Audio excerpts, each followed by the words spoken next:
Oke, selamat datang teman-teman di podcast kami. Pada pagi hari ini kami akan membahas sesuatu yang sangat urgensi ya di tengah para remaja pada masa ini, yaitu tentang bullying. Nah, pada pagi hari ini karena kami ingin membahas tentang bullying, kami sudah mendatangkan salah satu narasumber kita, Guru SMA Regina Pacis Surakarta, Bapak Kristianto Dedi Setiawan MPD. Selamat pagi Pak Dedi. Selamat pagi Yan. Nah, langsung saja Pak, menurut Pak Dedi sendiri, faktor apa yang mendasari adanya pembulian fisik pada remaja hingga kadang yang membuli dilakukan secara berkelompok, Pak? Pembulian secara fisik itu memiliki banyak aspek penyebabnya. Ya, salah satu yang dominan itu adalah adanya perasaan superior terhadap siswa lainnya. Ini terjadi misalnya ada siswa yang secara fisik mungkin dalam tanda kutip mencolok, misalkan badannya terlalu besar atau terlalu kurus, ya. Kemudian siswa itu tidak memiliki banyak teman. Nah, sehingga kelompok yang mayoritas atau yang mungkin istilahnya ngegeng ya, dia punya banyak teman, itu kemudian mereka ketika berperilaku negatif, ya mereka bisa membuli. Nah, jadi ada aspek tadi, biasanya membuli secara fisik itu pasti akan melihat aspek visual fisik, apa yang menurut standar orang yang membuli itu berbeda. Apakah anaknya berbadan besar, berbadan kurus, atau mungkin ada hal lain terkait fisik anak itu. Yang kedua, pasti ini dibarengi dengan adanya pihak yang dominan. Yang membuli ini seringkali sekelompok orang. Jadi orang yang melakukan bullying itu sebenarnya tipikal orang yang pengecut, karena jarang yang one on one, pasti satuan banyak. Nah. Oh gitu ya Pak. Terus kalau gitu, gimana orang tua atau guru itu bisa mendeteksi adanya bullying di lingkungan pertemanan ini atau lingkungan para remaja ini, Pak? Ya, yang pertama dari lingkungan rumah, dari keluarga. Adanya komunikasi yang intens, interaksi dengan anak itu sangat penting. Jadi misalnya nih, ketika jam sarapan pagi atau barangkali kalau itu nggak terlaksana, misalkan terburu-buru keburu sekolah, misalnya pas jam makan malam, ya dari ngobrol-ngobrol dengan anaknya, nak tadi gimana di sekolah dan sebagainya, keterbukaan itu sangat penting. Ya, jadi anak agar tidak sungkan curhat pada orang tua. Hal ini juga berlaku juga di sekolah. Nah, yang paling dekat dengan siswa tentu adalah wali kelas dan guru BK. Nah, peran dari konseling di BK itu sangat-sangat penting, karena selain menjadi pihak yang mampu menjembatani komunikasi siswa terhadap masalah yang dihadapi, juga mampu merumuskan solusi apa yang tepat untuk anak itu. Nah, jadi untuk mendeteksinya tetap harus ada komunikasi. Kalau hanya sekedar menebak-nebak, mungkin nanti akan menebar asumsi yang belum tentu betul. Jadi tetap harus diobrolkan dulu. Gitu. Nah, kalau menurut Pak Dedi sendiri, untuk sekarang itu penertiban atau tindak lanjut oleh para guru ataupun orang tua itu apakah sudah efektif untuk memberikan efek jerah pada pembuli ini agar tidak membuli korban-korban lainnya, Pak? Ya. Yang namanya sikap negatif itu pasti selalu ada cara untuk menemukan formula-formula baru di mana sikap negatif itu bisa terlaksana. Ya. Kan ada istilah bahwa maling itu selalu mencari cara agar nggak ketahuan oleh polisi tindak tanduknya. Maka bullying ini seringkali pasti selalu mencari celah-celah cara agar tidak ketahuan. Nah, terkait tentang tadi tindak lanjut ya, iya. Iya. Nah, apa sudah efektif? Kalau kita lihat di sekolah, ya, untuk perilaku bullying, ya, di setiap sekolah itu pasti ada. Ya, hanya beda levelnya. Apakah sekedar ujaran verbal atau sampai kontak fisik dan sebagainya. Nah, di sekolah di sini itu sanksi terhadap bullying sudah sangat tegas. Ya, di tahun ajaran sebelumnya itu ada yang diskors, pemanggilan orang tua juga ada. Ya. Bahkan yang sudah lulus itu yang pernah diskors itu kemarin Bapak ketemu di luar sekolah ya, anaknya sudah kuliah. Terus ya sambil cerita-cerita terus nostalgia zaman SMA, terus tanya, "Loh Pak, kok dulu aku diskors toh Pak?" Terus, "Lah kamu tindakannya keterlaluan." Ya, dia bullyingnya waktu itu dengan cara mengolesi sedel sepeda motor itu dengan kalau nggak salah minyak rambut deh. Oh, pomade itu ya Pak? Iya itu.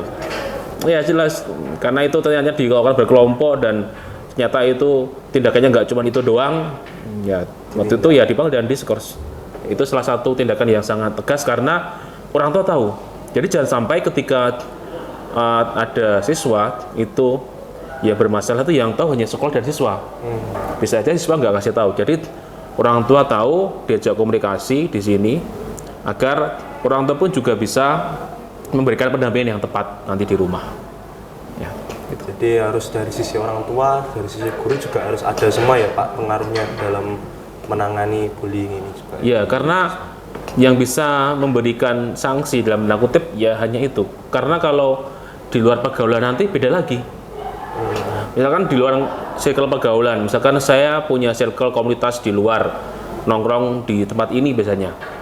Apakah kalau ada anggota komunitas itu bermasalah di sekolah, circle-nya akan menghukum? Nggak mungkin kan? Ya malah mendukung malah. Ya, jadi yang menjadi garda paling depan ya di keluarga dan di sekolah. Terus untuk Pak Dede, menurut Pak Dede strategi yang paling tepat untuk mengatasinya gimana Pak? Mengatasi anak-anak ini seterusnya itu paham tentang empati pada orang lain sehingga mereka sadar, oh bahwa tindakanku yang sebelumnya membuli ini sebenarnya tidak tepat karena itu bisa menyakiti orang lain dan bahkan menyakiti mental yang itu menurut saya lebih buruk daripada menyakiti fisik Pak. Strategi untuk meminimalkan bullying itu sebenarnya tidak kurang-kurangnya. Saya percaya bahwa setiap sekolah itu pasti berikhtiar untuk mengadakan entah itu workshop, entah itu seminar atau sesi bincang-bincang penanaman nilai-nilai kebersamaan atau anti bullying. Di sekolah kita lihat kalau pas MPLS itu kan pasti juga ada materi-materi sesi yang itu tuh menguatkan persatuan. Di mana persatuan juga menjadi salah satu core value di SMA Regina Pacis Surakarta. Yang kedua, sekolah juga mengadakan kegiatan yang mempererat komitmen kebersamaan antar siswa di kelas itu sendiri, yaitu dengan ada acara outbound. Ya, kemah dulu, terus kemudian outbound, terus kemudian nanti ada rotet atau rekoleksi, study tour juga. Ya, itu kan tidak mungkin dalam dinamika sekian banyak agenda itu selama 3 tahun itu siswa ditempatkan ketika berkelompok hanya dengan itu aja nggak mungkin. Kayak retret dan sebagainya itu kan ada kelompoknya kan, pasti akan ganti-ganti lagi sehingga ketika masing-masing siswa itu bisa berbaur, dia tidak eksklusif. Saya hanya membangun relasi dengan si A dan si B aja karena dia teman dari SMP kok, karena dia temanku nongkrong di kafe atau di mall kok. Nah, sehingga ketika siswa itu nggak membangun benteng eksklusif, dia mau berteman dengan siapa saja, dia pasti juga akan sedikit-sedikit akan tumbuh nilai empatinya dan simpatinya. Karena ketika siswa A, dia sukanya kalau jajan di kantin dengan siswa B dan C. Kalau cewek misalkan ke toilet bareng siswa B dan C terus sepanjang semester itu. Ya, barangkali dia merasa ada zona nyaman di situ. Nah, tapi ketika dia di dalam kelompok kegiatan-kegiatan yang saya sebut tadi itu, dia dengan siswa F, G, H dan sebagainya, ya dia akan mencoba untuk menempatkan diri terhadap teman-teman yang notabene bukan zona nyaman dia yang terdahulu, sehingga dia bisa inklusif atau bisa membangun ruang lingkup pertemanan yang lebih luas dan iso ngrasake aku ki ya duwe kanca kabeh. Ya nggak cuma itu aja. Ya. Nah kan dari tadi kan kita udah bahas penanganan untuk pelaku Pak. Kalau sekarang kita membahas tentang korban Pak, bagaimana bentuk penanganan yang paling baik jadi korban ini biar selanjutnya itu tidak merasakan trauma yang berkelanjutan sampai dia dewasa, jadi dia kayak tidak berani nanti berkomunikasi dengan orang lain, atau bahkan dia mungkin memupuk dendam kepada pelaku yang pernah membuli dia, Pak? Dari sisi korban ada dua hal setidaknya yang perlu diutamakan terlebih dahulu. Korban bullying itu perlu orang yang tepat untuk diajak bercerita atau ngobrol. Seringkali korban itu diri ya, tertutup ya, dia enggan, dianggap itu adalah sebuah aib, takut kalau ketahuan orang lain jadi ledekan ya, jadi celaan, atau juga malas ngapain saya harus cerita ke orang lain, bahkan sampai saya sendiri Dipendam sendiri. Dan kemudian mungkin suatu waktu akan berakumulasi, meledak, dan ya efeknya mungkin psikisnya bisa kena. Nah, jadi harus ngobrol dulu dengan orang yang tepat. Di usia SMA itu seringkali siswa itu di umur-umur yang malas untuk ngobrol dengan orang yang lebih tua. Biasanya sudah mulai ada tembok untuk enggan ngobrol dengan orang tuanya. Beda kayak pas SMP dulu. Akan udah gede kok, aku ngapain harus cerita ke orang tua? Ini bisalah saya urus sendiri itu. Merasa sudah dewasa ya, Pak? Nah, tapi itu untuk aspek korban bullying justru harus ngobrol dengan orang tua. Kalau di sekolah dengan guru BK, misalkan dengan bulia, ya bulia itu backgroundnya dari prodi psikologi, ya. Kemudian dengan kita ngobrol dengan orang yang tepat, itu paling tidak itu kita satu dapat penguatan mental dulu, dua dapat arahan, tiga dapat aspek keamanan. Ini yang seringkali orang-orang yang jadi korban bullying itu pasti akan merasa insecure dalam berbagai macam hal. Jadi harus ada aspek keamanan psikis yang dia dapat rasakan. Dan nantinya itu berujung pada tahap berikutnya, yaitu pada ranah kemampuan untuk berdamai dengan masa lalu. Kita itu di dalam hidup itu tidak dipungkiri bahwa banyak masalah. Ya, orang manusia pasti banyak masalah. Tetapi kalau Pak Deddy boleh mengutip, ada salah satu quote dari tokoh di sequel Para Pencari Tuhan itu, tokoh kiainya tuh bilang seperti ini, hidup itu bukan tentang saling minta maaf, tapi tentang saling memaafkan. Kalau saling minta maaf kan berarti kan harus, oh aku minta maaf, terus sana juga harus minta maaf dong, biar saling. Tapi kalau maafkan tuh ya kita tanpa sana itu minta maaf, ya kita sudah reload dulu, ya sudah ikhlas dulu. Jadi lepaskan dulu beban, bukan beban mental ya, beban di masa lalu itu ya, Pak.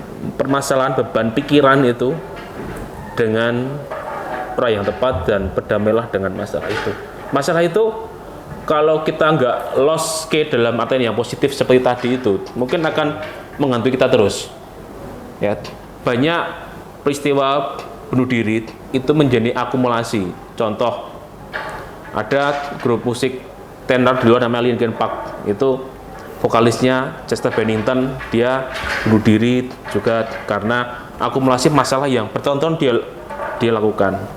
Kemudian Michael Jackson juga, meskipun juga kontroversi meninggalnya dia, tapi juga ada indikasi psikis juga. Dulu ada kiper timnas Jerman namanya Robert Ziller, juga sama, di era keemasan dia sebagai kiper timnas, dia nabrakin diri ke kereta yang melintas di kota Hannover. Jadi ketika diselidiki ternyata ada yang belum tuntas di masa lalu, masalah-masalah yang dipendam sendiri, dan kemudian ya karena nggak kuat lagi, akhirnya jalan pintas yang dianggap pantas, meskipun itu sangat tidak layak, sebab bunuh diri tidak menjadi solusi untuk hal apapun. Terus Pak Deddy ada nggak saran atau pendapat terkait penanganan dan juga pesan-pesan untuk korban bullying yang ada di Indonesia, Pak? Saran dan pesan-pesan ya. Saya akan mengutip dua kutipan yang ini senada. Satu itu judul lagunya Michael Jackson, yaitu You Are Not Alone, dan dua adalah slogannya tim sepak bola Liverpool, you will never walk alone. Jadi saat kita ada masalah menjadi korban bullying atau korban perundungan, sesungguhnya kita tidak berjalan sendirian. Ya. Selalu ada orang-orang yang care, yang perhatian dengan kita, tapi barangkali kita menutup mata terhadap keberadaan orang itu. Ya, misalkan kalau di sekolah ya dengan wali kelas atau mungkin dengan guru yang kita merasa dekat. Misalkan, oh saya dekat dengan Pak Guru itu karena dulu sering bimbing saya lomba atau bimbing saya di PD dan sebagainya di eskul itu, atau dengan guru BK, atau di rumah barangkali tidak hanya dengan orang tua. Kalau misalkan orang tua sibuk, mungkin dengan sopir atau ART, dengan siapapun orang yang ada di sekitar kita. Jadi radar kita terhadap lingkungan itu menentukan kepekaan kita untuk bisa berbagi cerita. Makanya kalau ada masalah itu seringkali orang bilang, mbok ngomong toh, cerita, aja meneng wae itu. Dan juga jangan pernah mengambil keputusan saat sedang emosi. Tidak ada satupun kebijakan bahkan dalam sejarah dunia itu yang positif yang diambil ketika orang sedang emosi. Banyak keputusan-keputusan yang negatif, yang blunder itu diambil ketika sedang emosi. Emosi itu nggak harus marah, tapi kalut, sedang sedih, nangis, sedang kecewa, sedang merasa tercampakkan, dan juga merasa termarginalkan atau terpinggirkan. Makanya banyak kasus-kasus orang-orang yang bunuh diri dan juga orang yang mencoba untuk melukai diri sendiri. Ya. Kemarin Pak Dedi habis lihat berita di Jawa Timur itu ada sekolah yang beberapa anak suka menyilet-nyilet itu. Nah, itu pasti itu diambil keputusannya untuk nyilet ini ketika pikirannya kosong atau sedang aspek emosionalnya yang kurang begitu bagus. Ya. Jadi bisa ditarik kesimpulan kalau dari sisi pelaku harus kayak ditemani lah ya, kayak diberikan pendampingan khusus dari orang tua dan juga lingkungan guru, karena itu kalau di masa SMA sekarang yang paling bisa diandalkan untuk mendidik siswa tersebut agar tidak melakukan bullying lagi ya Pak. Terus kalau untuk korban bullying sendiri dapat ditarik kesimpulan mereka itu jangan merasa diri mereka itu sendirian. Jadi harus tetap cerita sama orang lain apa yang mereka alami biar nantinya tidak dikumpulkan sendiri, tidak dipendam sendiri, malah bubar semuanya. Ada satu lagi ya. Iya. Jadi untuk korban adalah jangan lupakan tentang aspek ibadahmu. Ya, misalkan bagi yang Kristiani ya ke gereja, bagi yang Muslim ke masjid, ya, atau bagi yang Buddha ke wihara dan sebagainya, itu jangan lupakan aspek kerohanianmu. Jadi misalkan bagi yang Katolik ketika ada masalah, datanglah ke Gua Maria, doa di sana, ya, novena, itu percayalah itu akan memberikan ketenangan batin, ya. Kalau tidak ya datang ke gereja itu kan terbuka 24 jam, ya, doa saja di situ, ya, ambil waktu hening. Seringkali keputusan negatif itu diambil ketika orang itu tidak bisa menciptakan suasana hening, ya. Kemarin itu saat pembekalan P5 yang kelas 12 ya, itu kan ada metode hening dari Romo Vino SC. Nah, itu sangat penting karena kita di dunia yang serba cepat, apa-apa serba digital, apa-apa serba instan, kita dituntut untuk terlalu dalam riuhnya dunia ini, ramai ya, harus cepet-cepet. Tapi kita tidak mengambil jeda untuk yuk kita ambekan sih, kita menarik napas panjang dulu sambil merenung, sambil berkontemplasi, ya, sehingga kita pun juga bisa mendengarkan suara hati kita sendiri. Ya, jadi jangan lupakan aspek kerohanianmu ketika ada masalah. Betul sekali Pak Dedi ya. Karena satu-satunya yang bisa memberikan jalan keluar itu kalau misalnya orang lain belum bisa, mungkin satu-satunya yang bisa memberikan adalah Tuhan juga ya Pak. Dari keheningan kita, dari kita berdoa, baik di gereja maupun di Gua Maria, ataupun kalau yang muslim di masjid dan lain sebagainya. Terima kasih Pak Dede sudah meluangkan waktunya untuk kami berpodcast bersama tentang bullying ini ya Pak. Mungkin sekian teman-teman dari kami. Terima kasih. Terima kasih.